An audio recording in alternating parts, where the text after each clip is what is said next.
I dag der er vi med til åbningen af hele det her nye fine byrum i Folehaven og det nye orangeri.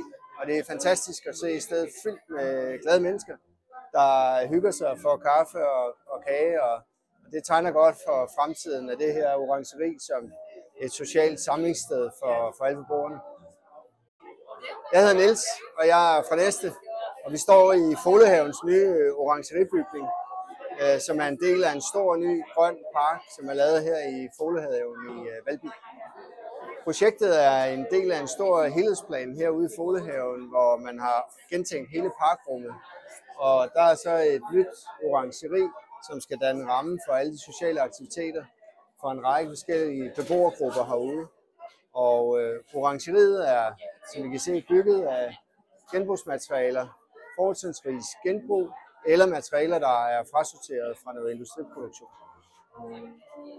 Det vil sige, at det har tidligere været brugt som et tag på et københavnerloft, og i dag er det så en bindingsværkskonstruktion på det nye orangeri. Og jeg er projektleder i Københavns Kommune og har været projektleder på både byrum og orangeri her i Folehaven.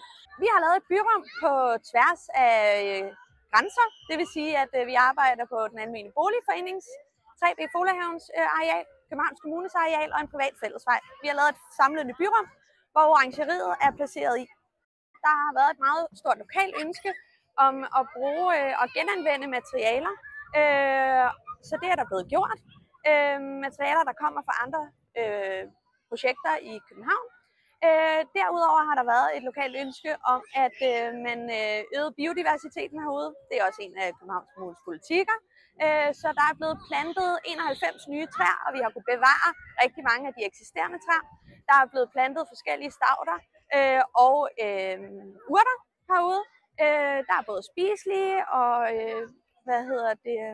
planter, der dufter.